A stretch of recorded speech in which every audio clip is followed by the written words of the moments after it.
Hey, 42 here. You've heard of snake charming, you may have even hypnotised a chicken, but I bet you've never heard of worm charming. In what may be one of the most British events in existence, every year the little village of Willaston in northern England hosts the World Worm Charming Championships. Yeah, it's exactly what it sounds like, charming worms out of the ground. From chasing a wheel of cheese down a hill to racing snails, the British really do know how to turn any old crap into a competitive sport.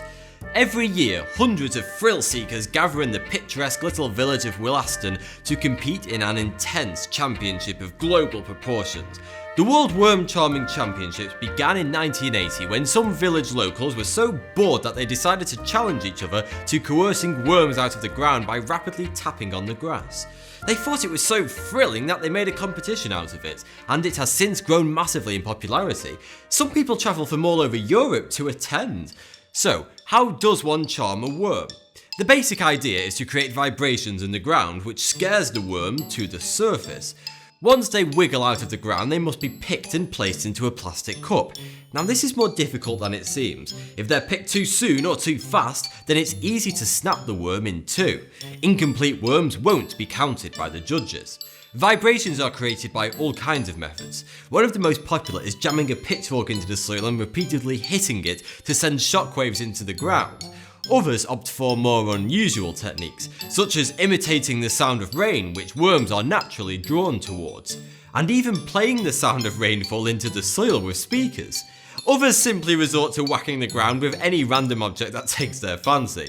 There was once a woman whose genuine technique was to tap dance to the theme from Star Wars, but she wasn't able to turn the worms from the dark side. Aside from creating vibrations, moisture is also a well-used technique. Wetting the ground with things such as sugar water, beer, and even urine can help to coerce the worm to the surface. People create all kinds of strange mixtures to use during the competition. However, there's a rule. Nothing toxic is allowed to be used, and anyone using a liquid must first take a gulp of it in front of the competition's official judge, the Worm Master, before using it in the competition. Nevertheless, people do still use urine.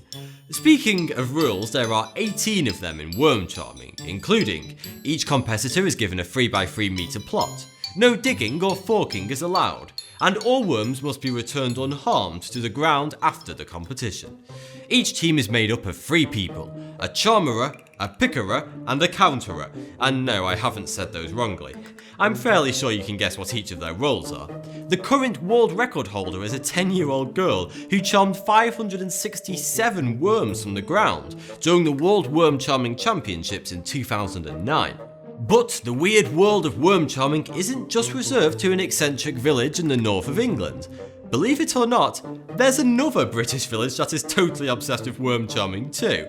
Every year, Blackhorton, a village stuck to the bottom of Britain's big toe, otherwise known as Devon, hosts a worm charming festival. The Blackhorton International Festival of Worm Charming is similar to its northern brother, but festivities also include live music all weekend. And unlike the 3 square metres provided at the World Championships, contestants at Blackhorton only get a measly 1 square metre to do their charming.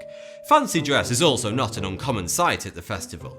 The Blackhorton Festival also has an official cheat, whose job is to encourage and even help others to cheat, often selling black market worms to contestants to boost their score, despite the fact that the rules blatantly state any competitor caught cheating will be publicly humiliated and disqualified. One competitor was banned for life because he concealed worms up his trouser leg before the event so he could sprinkle them onto the ground. You've really got to admire someone who would risk worms sliming up their most personal of spaces just to win a village competition. Thanks for watching. Do you worry about a zombie uprising? Well, fear not. The US Department of Defense has you covered. The Pentagon has created a comprehensive plan detailing how to counter a zombie apocalypse. Herring are quite simply the undisputed Nobel Prize winners of underwater communication because they use farts to talk to each other.